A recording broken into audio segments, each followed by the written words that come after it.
Muy buenos días, hermanos, hermanas. Les saludamos en el amor de Cristo Jesús con gozo en nuestros corazones, bendecidos, agradecidos, protegidos, proveídos y todas esas grandes y maravillosas cosas que Dios hace por nosotros. Qué bendición es verdaderamente escudriñar la palabra de Dios, conectarnos, buscar su voluntad, buscar su rostro, buscar lo que Dios tiene para nosotros y disfrutar la vida desde la perspectiva bíblica. No quiero decir disfrutar la vida porque todo nos va bien. Tampoco quiero ser insensato y decir que la vida siempre todo va bien. No.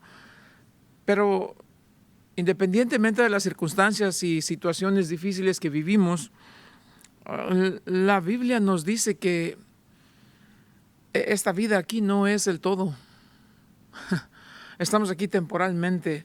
En días recientes tuve que hacer dos, acá les llamamos celebraciones de vida, de dos personas que caminaron toda su vida con el Señor, que amaban a Dios.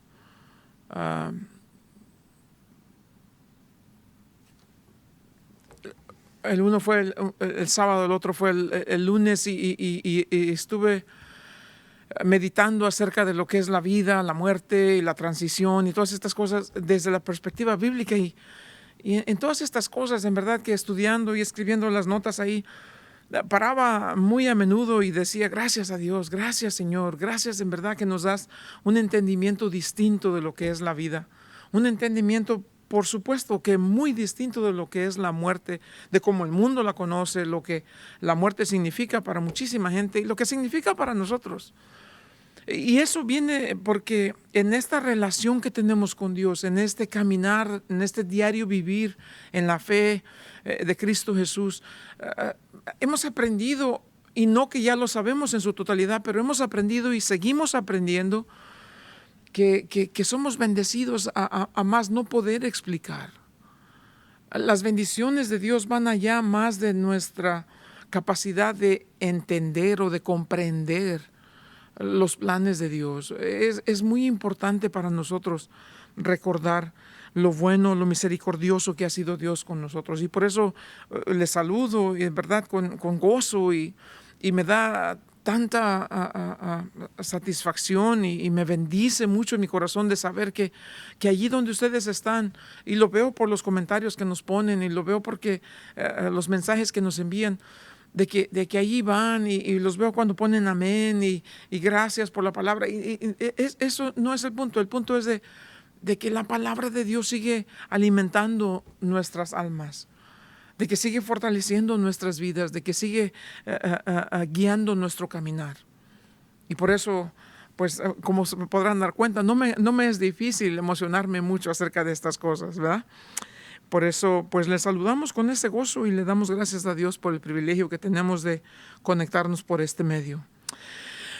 Amado Dios, en el nombre de Jesús, Señor, le damos gracias, en verdad, gracias, sinceramente, gracias por su plan maravilloso, gracias por su presencia continua con nosotros, gracias por su poder para hacer que todas las cosas que están escritas en sus propósitos y en sus planes se cumplan a la perfección, como usted lo diseñó desde el principio. Gracias, Dios, que en su bondad y su misericordia nos alcanzó, nos rescató, nos salvó, nos perdonó nuestros pecados, nos dio salvación y vida eterna.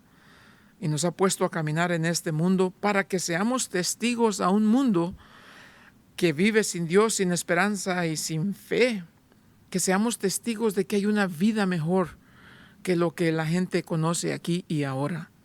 Que hay una vida de esperanza, hay una vida de gozo, hay una vida de paz. Cuando aprendemos a vivir la vida a manera de Dios. Por eso, Señor, gracias por este tiempo de poder escudriñar su palabra. Gracias por su Espíritu Santo que nos enseña. Y gracias por mis hermanos y hermanas que fielmente escuchan y se conectan con nosotros por este medio. Donde quiera que estén, Señor, bendígales. Súplale para todas sus necesidades. Fortalézcale físicamente los que están enfermos, Señor. Toque sus corazones abatidos, agobiados, angustiados, Señor. Llene sus mentes con su palabra, llene sus vidas con esa paz que sobrepasa todo entendimiento. Y llénenos a todos con la esperanza viva que tenemos, que todo esto terminará muy pronto y estaremos con usted para siempre. Hasta ese día, Señor, continúe enseñándonos a través de su palabra y ponemos estas cosas en sus manos porque suyos somos, Señor. Y para nosotros el más grande privilegio es escuchar de usted, aprender de usted. Por eso le damos gracias por todo esto en el nombre de Cristo Jesús. Amén. Entonces, la semana pasada hablamos acerca de capítulo 12, verso 1, de lo que significa, y dijimos esto brevemente, lo que significa presentar nuestros cuerpos en sacrificio vivo, santo y agradable a Dios. Y dijimos que esa es la manera de adorar a Dios correctamente. ¿Por qué? Porque somos de Él. Hablábamos del sacrificio, que es algo que le pertenece a Dios. Ya sabemos que es de Dios. Hacemos bien en poner en las manos de Dios lo que le pertenece a Dios. Hablamos acerca de la palabra presentar, que quiere decir pararnos al lado de, ponernos al lado de Dios. Y dijimos que cuando estamos parados al lado de Dios, podemos enfrentar todas las circunstancias y dificultades de la vida, las tentaciones, los deseos de la carne y todo eso, por nuestra fortaleza que es Dios mismo. Vimos acerca de estas cosas y veíamos la necesidad de entender. La motivación de esto debe ser las misericordias de Dios. La manera en que lo hacemos, vamos a mirar aquí. Ahora en el verso número 2, también nomás vamos a ver un solo verso. La semana pasada verso 1, hoy verso 2.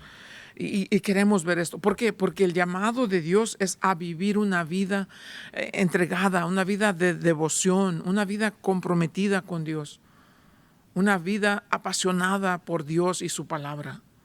Desde los primeros libros, y les voy a leer varios versos aquí con el propósito nada más de que nos quedemos con esta idea. Desde el principio y hasta el final en la Biblia. Podía haber empezado en Génesis, pero no nos daría tiempo. Nomás voy a leerle algunos versos. Por ejemplo, en Éxodo capítulo 23, lo importante de recordar esto, dice la palabra de Dios: no seguirás a los muchos para hacer mal, ni responderás en litigio, inclinándote a los más para hacer agravios. ¿Qué quiere decir? No vivas como el resto del mundo. No seas como ellos. El mensaje para hoy, el título de nuestro mensaje es: no seas como el mundo. Y es importante a nosotros recordar estas cosas continuamente, porque vivimos en un mundo caído, de maldad, de injusticia, de inmoralidad. Vivimos en un mundo de perversidad, de oscuridad, de tinieblas, de crimen, de odio, de violencia. ¿Cómo podemos vivir una vida en santidad, una vida de devoción, una vida consagrada a Dios en medio de un mundo tan maligno y tan perverso? Bueno, la Biblia nos dice aquí: no seas como los demás, no sigas al resto del mundo. Luego, en Deuteronomio, capítulo 18, dice esto el Señor. Por eso digo, nada más les voy a leer algunos versos para que veas que desde el Antiguo Testamento hasta el Nuevo Testamento es el mismo llamado de Dios. Cuando entres a la tierra que Jehová tu Dios te da, no aprenderás a hacer según las abominaciones de aquellas naciones. No imites la maldad de los que son del mundo. Por decir un par de versos solamente. Saltemos al Nuevo Testamento. En el Evangelio de Juan, capítulo 15, en las propias palabras de Cristo Jesús, nos dice esto: si fueres del mundo, el mundo amaría lo suyo, pero porque no sois del mundo, antes yo os elegí del mundo, por eso el mundo os aborrece. No eres del mundo, no vivas como el mundo, no imites las cosas del mundo. En 2 de Corintios, capítulo 6, verso 14, entiende eso lo que dice aquí. Capítulo 6 de 2 de Corintios, verso 14. No os unáis en yugo desigual con los incrédulos, porque ¿qué compañerismo tiene la justicia con la injusticia? ¿Y qué comunión la luz con las tinieblas? Dice, ¿por qué te mezclas? ¿Por qué imitas? ¿Por qué quieres ser? ¿Por qué quieres vivir como el mundo si tú no eres del mundo? Tú no eres de la oscuridad. ¿Por qué haces cosas de la oscuridad? Y luego 2 Corintios capítulo 7.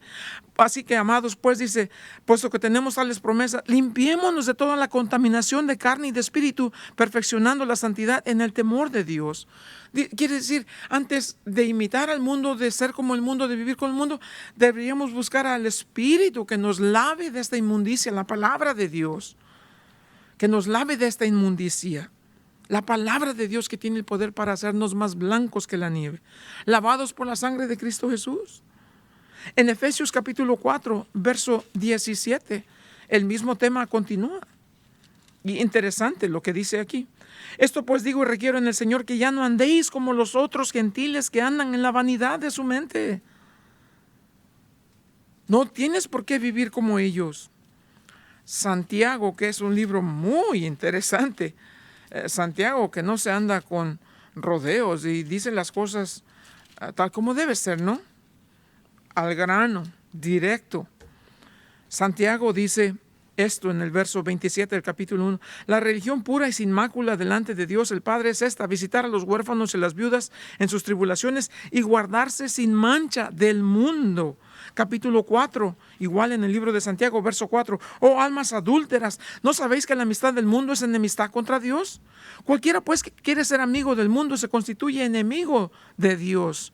Primera de Pedro 1, verso 14. Como hijos obedientes, no os conforméis a los deseos que antes tenías estando en vuestra ignorancia.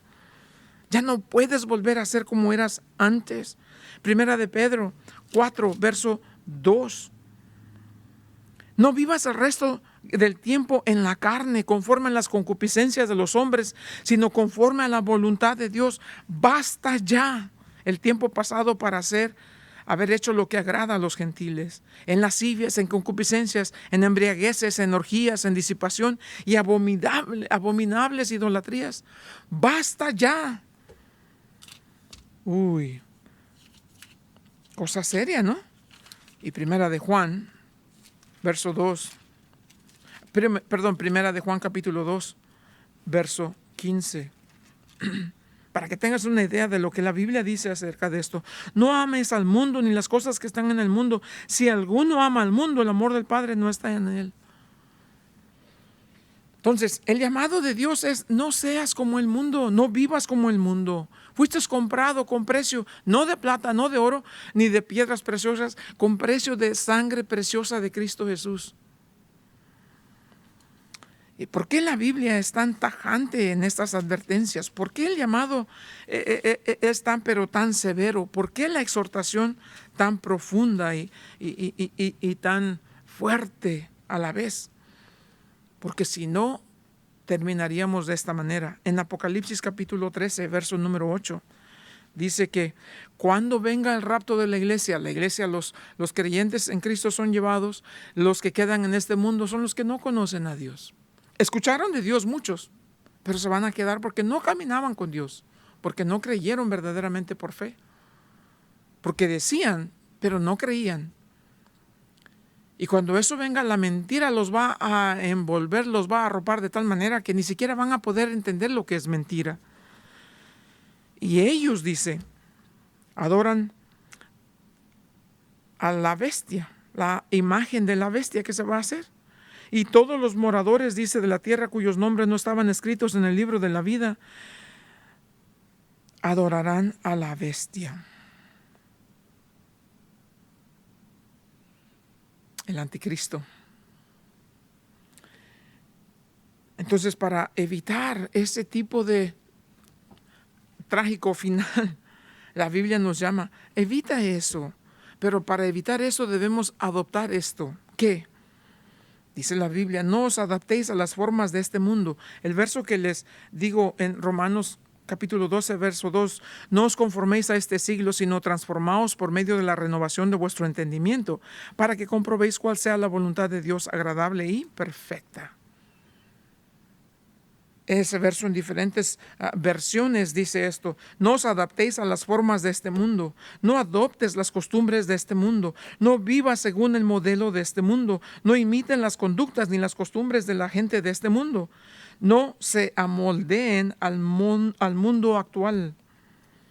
Cuando dice a este mundo, aquí, ¿a qué se refiere? ¿Qué es el mundo de acuerdo a esto? El mundo significa muchas cosas, cosmos, todo eso que vemos alrededor, y también se refiere a gente y todo eso, pero aquí, mundo, en nuestra versión dice siglo. ¿Pero a qué se refiere cuando dice no améis a este mundo? Se refiere a un sistema, una filosofía de vida que es contraria a la palabra y voluntad de Dios. Una filosofía de vida que es arrogante, que está en rebeldía, en oposición, en conflicto, en contra de todo lo establecido por Dios. Es esa filosofía de vida que dice yo no necesito a Dios. A eso se refiere el mundo. Vivimos en un mundo con gente que piensan exactamente de esta manera. Entonces, Dios dice, ¿por qué quieres ser como ellos? ¿Por qué quieres imitar? ¿Por qué te amoldas a vivir? ¿Por qué practicas lo que ellos practican? ¿Qué practican ellos? La arrogancia de su rebeldía, de su desobediencia. Son hostiles a las cosas de Dios. Les repugna la palabra de Dios. Viven de una manera desenfrenada como para el placer y para las cosas materiales del aquí y ahora, sin pensar en el mañana. Viven pues como si no necesitan de Dios. Dios dice, ¿por qué tú, si dices ser cristiano, vives como ellos? Ahora, recuerda que Pablo escribió esta carta a los cristianos. Por eso dice, así que hermanos, os ruego, hermanos, son cristianos, son creyentes. No le está hablando esto al mundo. El mundo, indiscutiblemente, no van a entender estas cosas porque se han de discernir espiritualmente. El mundo no puede, por supuesto, que no puede ni entender, ni desear, ni mucho menos aplicar estas cosas. Pero si esto Pablo le está escribiendo a los creyentes, ¿se dará el caso de que los creyentes vivan imitando al mundo? Por supuesto, por eso Pablo lo escribe y por eso el Nuevo Testamento, en todas las epístolas después del libro de los Hechos, hay esa advertencia. Guardaos en santidad, separaos del mundo. Las cosas fueron escritas para nuestra enseñanza, para instruirnos en las cosas que debemos hacer para que no seamos como el mundo. ¿Cuál es la motivación para esto? Las misericordias de Dios. El mundo no conoce de las misericordias de Dios. Aunque han recibido la misericordia, no saben lo que es misericordia. Por 11 capítulos, Pablo estuvo enumerando las misericordias de Dios. Nos dice que hemos sido perdonados, justificados y adoptados por Dios. Romanos capítulo 8, ¿no es cierto? Por si fuera poco, no solamente todas estas cosas, pero Dios nos dio lo más grande a su Hijo amado. Romanos 8:32. Entonces Pablo, después de enseñarnos por 11 capítulos teología, y luego irrumpe en doxología, como les decía la semana pasada, en esto de dar honra y gloria a Dios. Ahora comienza a enseñarnos capítulo 12, 13, 14, 15 y 16, a enseñarnos cómo debemos hacer esto. Primero nos dice, ¿qué? Presenta tu cuerpo. Pero, ¿cuál es la motivación? La misericordia de Dios. Ahora, ¿cómo lo voy a hacer? Eso es verso número 2. Eso es lo que va a tratar ahora. Primero, ¿el qué? Que presentes tu cuerpo en sacrificio vivo, santo y agradable a Dios. Esa es tu manera de adorar a Dios sinceramente, verdaderamente, correctamente. Ok, ¿eso es qué? Ahora, ¿cómo? Verso 2 nos va a decir cómo. Pablo entiende que el cristiano necesita un propósito, una motivación para vivir la vida cristiana. ¿Cuál es el propósito? Ahí le va, escríbalo. ¿Cuál es el propósito para nosotros vivir la vida cristiana? Ahí le va. Cristo Jesús murió por mí, yo entonces ahora vivo para Él. Jesús murió por mí, yo vivo para Él. Esa es la motivación. ¿Por qué haces lo que haces? Porque Jesús murió por mí. Y entonces, desde que entendí eso y recibí y creí por gracia, ahora vivo para Él. Porque Él murió por mí, yo vivo para Él. Entonces, la semana pasada hablábamos de la primera parte. Eso requiere 3 aspectos fundamentales. ¿Cómo? Para poder entender esto, si Jesús murió por mí y yo ahora quiero vivir para Él, ¿qué debo hacer? 3 cosas importantes. 1, presentar mi cuerpo en sacrificio vivo, santo y agradable. La semana pasada tocamos eso. 2, debo renovar mi mente. Debo saturar mi mente. ¿Con qué? Con Dios, con su palabra, con Cristo, con su Espíritu Santo. Ajá. Porque mi forma de pensar de acuerdo a mi carne estaba corrompida, sucia, manchada, podrida. Y número 3, no solamente presentar nuestros cuerpos, renovar nuestras mentes. Número 3, entender la voluntad. La semana que viene vamos a hablar de eso. Hoy vamos a tocar el punto número 2. La semana pasada, presentar nuestros cuerpos en sacrificio vivo. Hoy, renovar nuestras mentes. Vuelvo a repetir, esto solamente es para el creyente. El inconverso no puede. ¿Qué se puede esperar del pecador? Pecado, ¿verdad? Del pecador lo único que podemos esperar es pecado. Esperamos que se arrepienta, pero como característica principal de su vida es pecado. Entonces, ¿qué debemos esperar del creyente? Ahí la cosa cambia. Conducta que refleje que tiene una relación con Dios. ¿En qué sentido? En el sentido de obediencia y devoción a Dios. Entonces, se va poniendo claro esto. ¿Cómo se demuestra una vida de devoción y obediencia? Primero, presentando nuestros cuerpos como un sacrificio vivo. Primera de Corintios 6:19 dice esto: nuestro cuerpo es el templo del Espíritu Santo. Fuimos comprados por precio, dice. ¿No sabes que tu cuerpo es templo del Espíritu? Y si es templo del Espíritu, entonces el Espíritu opera en el templo. Se vuelve mi cuerpo la base de operaciones por medio de la cual Dios va a hacer su voluntad en mí y a través de mí. Donde quiera que voy, llevo conmigo el Espíritu Santo de Dios, si soy creyente. Y desde este templo, esta base de operaciones, Dios va a tocar al inconverso, a alcanzar al inconverso. ¿Me explico? Ahora el Espíritu me va a estar usando donde quiera que voy, el Espíritu en mí. Mis palabras, mis acciones, mis pensamientos, mis oraciones deben, número 1, traer gloria a Dios y bendición a mi prójimo. Amo a Dios, amo a mi prójimo. Pero es fácil decir Dios te ama. Yo amo a Dios, es fácil decir. Yo amo a Dios y Dios te ama a ti. Y porque yo amo a Dios, Dios te ama a ti. Dios te ama a ti, Dios me ama a mí. Dios te ama a ti, yo te amo a ti. Y porque te amo, te voy a servir en lo que pueda. Es real. No son palabras, son hechos. Mi cuerpo entonces es el instrumento que Dios quiere usar para alcanzar al mundo, para bendecir a otros. Pero debo tener mucho cuidado, porque así como Dios quiere usar mi cuerpo para bendecir a otros y mi cuerpo es templo del Espíritu, así también el enemigo va a buscar usar mi cuerpo para destruir a mi prójimo y destruirme a mí y avergonzar a Dios. Mira, esto es lo que dice Romanos. No te estoy inventando. Pon cuidado. Ahí te va. Romanos capítulo 6. Mira. Hablo como humano por vuestra humana debilidad, que así como para iniquidad presentasteis vuestros miembros para servir a la inmundicia y la iniquidad. ¿Qué es lo que hace el no converso? El incrédulo. Con su cuerpo le sirve a la inmundicia, a la iniquidad, a la inmoralidad, a la indecencia.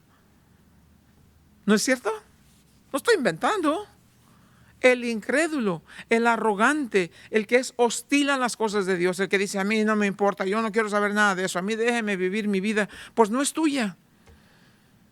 Y vas a despertar a la realidad cuando te sea quitada, que no era tuya. Pero es inmoral, es inmundo y no le importa. Porque engañado por el diablo le dice, no, tú tienes derecho de hacer lo que tú quieras. ¿No es así? Entonces este es el punto. Presentar nuestros cuerpos en sacrificio vivo, rendidos a la voluntad de Dios, para que Dios use nuestros cuerpos como a Él le place. Porque esa es la verdadera forma de adorar a Dios. adoramos a Dios con nuestras vidas. Adorar no solamente es cantar y, te amo Dios. No, no, no. Adorar no es solamente el canto y las palabras que repetimos. Adorar es las acciones, los actos. La adoración verdadera consiste no solamente en cantar los cantos y seguir las tradiciones. La adoración verdadera consiste en vivir en obediencia a Dios, presentando nuestros cuerpos en sacrificio vivo, santo y agradable a Dios. Esa es la manera correcta y así como respondemos a las misericordias de Dios. Entonces, ¿cómo lo hacemos? Verso 2 dice, entonces no te conformes a este siglo, sino transfórmate. El segundo aspecto del que hablamos después del número 1, presentar nuestros cuerpos, número 2, renovar nuestra mente. ¿Para qué? Para que no seamos como el mundo. ¿Qué significa renovar nuestra mente? En lo negativo, no conformarnos a este siglo, no hacernos como el molde de este siglo, no vivir como ellos, no imitar lo que ellos, no hacer lo que ellos, no aprender de ellos, no mezclarnos con ellos. Vivir con ellos, pero no ser como ellos. Vivimos en el mundo, pero no somos del mundo. Eso es en lo negativo. En lo positivo, transformándonos por la renovación de vuestra mente. Dios se interesa en tu mente. Dios no quiere que una vez que eres cristiano ya quitaste tu mente y ahora eres como un robot. No, no, no. No. La palabra de Dios dice, amarás al Señor tu Dios con todo tu corazón, con toda tu alma y con toda tu mente. Lo piensas, lo decides y lo haces. Ser cristiano requiere de tu inteligencia al máximo. A Dios le importa mucho tu mente. ¿Por qué? Porque los ojos de Dios buscan constantemente hombres y mujeres dispuestos a no conformarse a este mundo. Pero por el otro lado, desean ser transformados por el Espíritu Santo para llegar a ser cada día más y más como Cristo Jesús. Jesús cuando estuvo aquí dijo, el que me envió el Padre nunca me ha dejado solo, Él siempre está conmigo, porque yo hago siempre lo que a Él le agrada. Capítulo 8 en el Evangelio de Juan. ¿Tú haces siempre lo que a Él le agrada? ¿Tú? ¿Usted? ¿Por qué no? ¿Por qué si acaso podemos decir, ya no vivo yo, más Cristo vive en mí? Entonces, ¿qué pasa? Si Cristo vive en mí, yo debo estar haciendo lo que le agrada a Dios. No, pastor, eso son palabras mayores. ¿Por qué? Porque yo no, exacto, porque tú no puedes, nosotros no podemos, pero Cristo sí puede. La cuestión es, ¿está Cristo en ti? Ahora se vuelve interesante, ¿no? Entonces, ¿cómo se lleva a cabo la transformación y renovación de nuestra mente? Salmo número 1 es interesante. Él dice el punto número 1 de cómo se lleva a cabo la transformación de nuestra mente. Y aquí te va. ¿Listo? Salmo número 1. Lo puedes poner en práctica, lo debes poner en práctica. Salmo 1. Bienaventurado el varón o la mujer que no anduvieron en consejo de malos, ni estuvieron en camino de pecadores, ni en silla de escarnecedores se han sentado, sino que en la ley de Jehová está su delicia y en su ley meditan de día y de noche.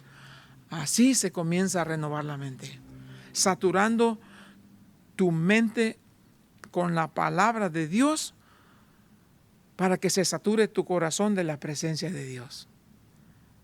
Satura tu mente con la palabra de Dios para que se sature tu vida con la presencia de Dios, de Cristo. En la ley de Jehová está su delicia y en ella medita día y noche.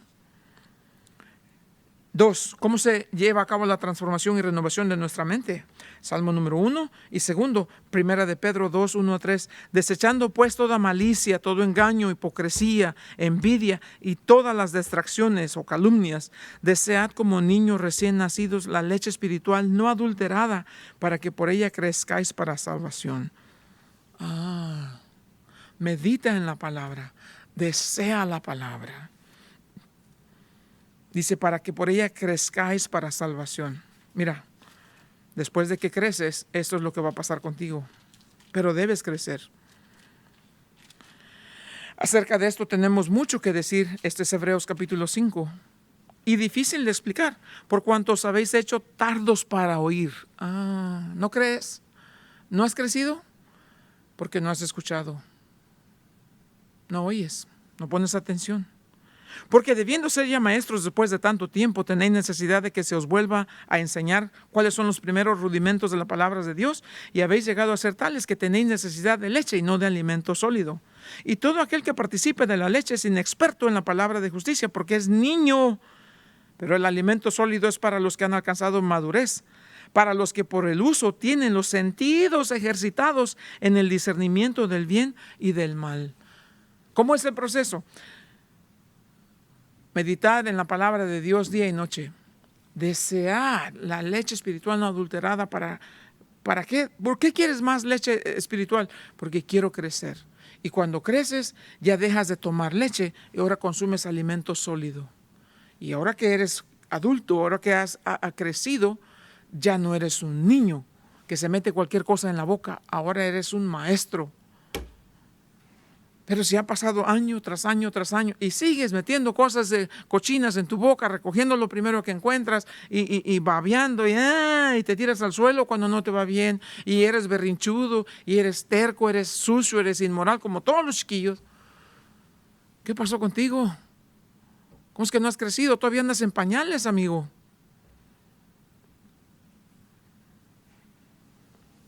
¿Por dónde comienza todo? No hay renovación. No hay renovación. Algo muy importante a tomar en cuenta. No cometas el error de pensar que ya voy a la iglesia, ya debo ser diferente. Mal, pero totalmente equivocado. Si tratas de aparentar en lo externo lo que no ha sido cambiado en lo interno, eso es legalismo. Yo voy a la iglesia, tú no. Yo voy. ¿Qué te pasa? ¿Qué te pasa? No es lo de afuera. Es el cambio que ya ocurrió adentro. De aquí a aquí, unos cuantos centímetros. Pero qué difícil es que las cosas de aquí lleguen acá. Como piensas es como actúas. Tratar de evitar todo tipo de práctica e influencia mundana sin la transformación de la mente por el Espíritu Santo es solamente legalismo. No quieras hacer en lo externo lo que no has logrado cambiar en lo interno. Para que puedas decirle no a los deseos de la carne, a los deseos de los ojos y a la vanagloria de la vida, necesitas poner tu cuerpo bajo el control absoluto del Espíritu Santo. Mientras no hagas eso, son buenos deseos y nada más. Nada va a cambiar. Sigue siendo un niño inexperto, babeando, berrinchando y ensuciando el pañal todo el tiempo. Disculpa que te diga, es la verdad. Es la verdad. Colosenses 3 dice, si puedes haber resucitado con Cristo, busca las cosas de arriba. Allá está sentado Cristo a la diestra del Padre. Pon la mira en las cosas de arriba, no en las de la tierra. Porque habéis muerto y vuestra vida está escondida con Cristo en Dios. Si ya resucitaste de la vida, a la nueva vida que ahora tienes en Cristo, ya no vives en la vieja vida pasada. Resucitaste, eres una nueva creación. Y aquí todas las cosas viejas pasaron y aquí todas son hechas nuevas. Y si eres creyente, eres cristiano, entonces tienes vida nueva. ¿Por qué sigues viviendo como en el pasado? Así no es la cosa. Satura tu mente con la palabra de Dios y saturarás tu vida con la presencia de Dios.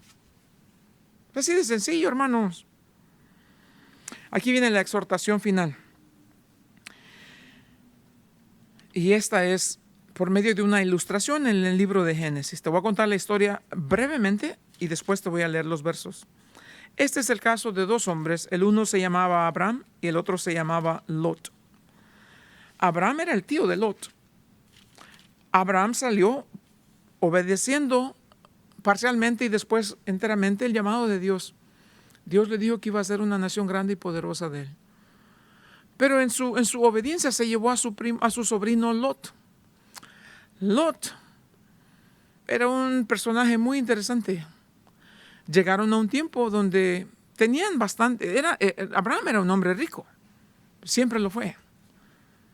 Y traía sirvientes, traía ganado, traía todo. Igual que su sobrino. Me imagino que también su sobrino tenía por herencia de su padre, creo yo.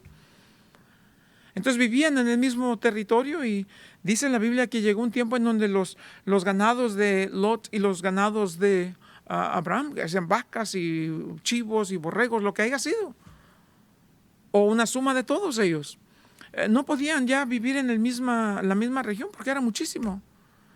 Entonces Abraham, hablando con su sobrino Lot, le dice: mira, para que no vaya a haber pleito entre nosotros, escoge, ándate, escoge lo que tú quieras de este territorio y instálate ahí.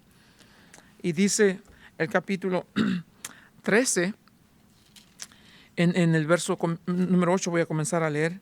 Dice: no hayan altercado entre nosotros, entre mis pastores y los tuyos, porque somos hermanos. Toda la tierra está delante de mí, apártate de mí, escoge lo que tú quieras. Si tú vas a la derecha, yo voy a la izquierda, y si tú vas a la izquierda, yo a la derecha, como tú quieras.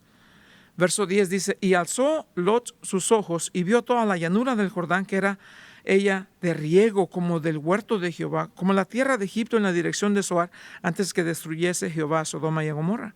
Entonces Lot escogió para sí toda la llanura del Jordán, y se fue Lot hacia el oriente, y se apartaron el uno del otro.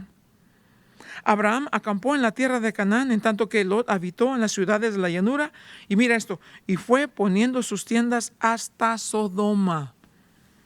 Sodoma y Gomorra, dos ciudades caracterizadas por la inmundicia y la inmoralidad de sus habitantes. Lot comenzó aquí y poco a poco fue cambiando su tienda más cerca, hasta que se encontró viviendo en Sodoma y Gomorra, ¿verdad? Hasta Sodoma, pues, dice que fue poniendo sus tiendas. Mas los hombres de Sodoma eran malos y pecadores contra Jehová en gran manera. Entonces, ¿qué hacía Lot? Poniendo cada vez un pie más cerca de Sodoma, si los hombres de allí eran malos en contra de Dios. Le damos hasta el capítulo 18 y Dios va a venir y va a tener una conversación personal con Abraham. En el capítulo 17 dice que Dios le dice a Abraham: Abraham, mira para allá, mira para acá, mira para allá, mira para acá. Toda esta tierra te la voy a dar a ti. Y luego en el capítulo 18 dice: y de hecho te voy a decir, voy a destruir la tierra de Sodoma y Gomorra, porque su maldad ha llegado hasta mí. Y allá estaba viviendo Lot. Y Abraham va a hacer intercesión por la gente de Sodoma y Gomorra. Y por el último, antes de que Dios destruya Sodoma y Gomorra, van a venir y van a arrastrar prácticamente a Lot y a su esposa y sus hijas. La esposa después se queda a medio camino porque miró hacia atrás, se convirtió en estatua de sal, pero casi que a la fuerza sacaron a Lot. Lot se enamoró de lo material y siguió detrás de lo material. Abraham decidió confiar en la provisión de Dios. Dos destinos, ¿verdad?, muy distintos el uno del otro. Los caminos más bien distintos. Lot fue atraído por los placeres materiales. Abraham fue bendecido por la provisión de Dios. ¿Qué prefieres, amigo? ¿Los placeres de esta vida o la provisión divina que es para siempre? Eso es lo que nos está diciendo Pablo. Presenta tu cuerpo en sacrificio vivo. Y número 2, renueva tu mente. Satúrate con la palabra de Dios. Cuando satures tu mente de la palabra de Dios, la presencia de Dios será continua en tu vida. La semana que viene, entonces ahora, ¿cómo vas a aprender a hacer la voluntad de Dios en tu vida? Este es el tercer paso. Importantísimo es esto. Ya estamos en Romanos 12, la aplicación. Los primeros 11 capítulos, la teología, la enseñanza. Ahora, la práctica. Primero la doctrina y ahora el deber.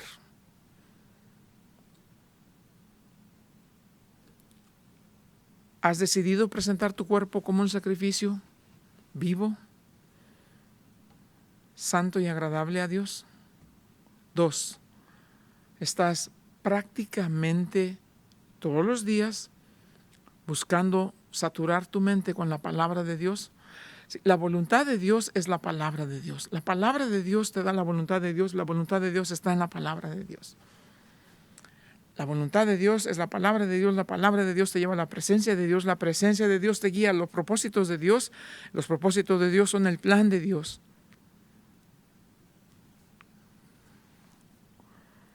¿Qué hay que hacer para comenzar a hacer estas cosas correctamente?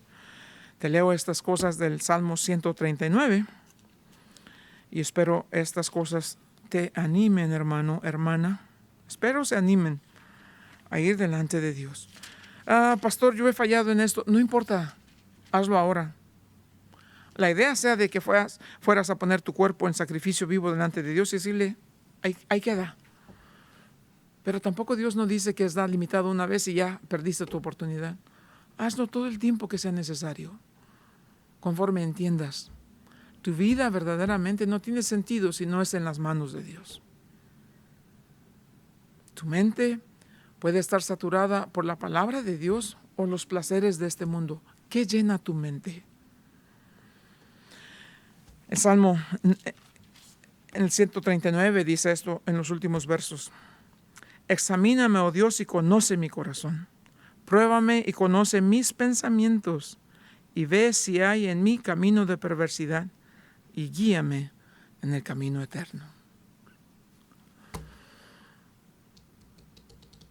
Necesitamos una resonancia magnética de nuestro corazón. ¿Qué digo resonancia magnética? Necesitamos una cirugía de corazón abierto. En uno de los funerales que Dios me permitió hacer estos días pasados, tenían una tabla ahí donde todos estaban escribiendo un verso para que la familia mantenga esa memoria de los amigos que estuvieron ahí. Y en esa tabla había ahí cuando me dijo, pastor, escriba por favor algo aquí. Y digo, ok. Me acerqué y había un niño como de 10 años.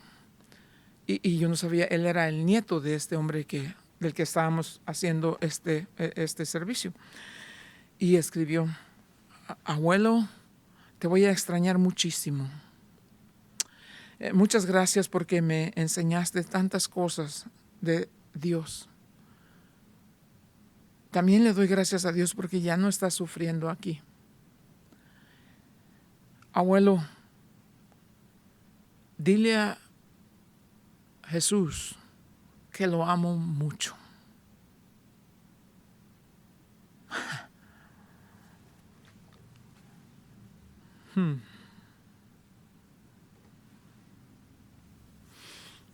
Cuando la Biblia dice, examíname, oh Dios, abre mi corazón y dime qué hay ahí. ¿Sabes? Tengo dos nietecitos. Y me quedé pensando, cuando Dios me llame a partir de este mundo, ¿será que mis nietos van a poder decir eso, abuelo? Dile a Jesús que lo amo mucho, porque saben que voy a estar con Jesús. ¿Y tus hijos saben? ¿Y tus nietos saben? Hermano, hermana, no seamos insensatos. Vivamos la vida a la manera de Dios, ofreciendo nuestros cuerpos en sacrificio vivo, porque conocemos las misericordias de Dios, y renovando nuestra mente, saturando nuestra mente con su palabra, para que Dios llene nuestro corazón y nuestra vida con su presencia. Amado Dios, te damos gracias, Señor, en esta mañana. Gracias, Dios, por tu bondad y tu misericordia. Gracias, Señor. Gracias por amarnos tantos. Gracias por perdonarnos. Gracias por darnos lo más grande, el regalo indescriptible, Cristo Jesús nuestro Señor. Ayúdanos a vivir nuestra vida aquí, de tal manera que cuando partamos de este mundo, nuestros hijos, nuestros nietos sepan que nos fuimos directito a tu presencia, porque esa es nuestra fe. Te lo pedimos todo, Señor, en el nombre de Cristo Jesús. Amén.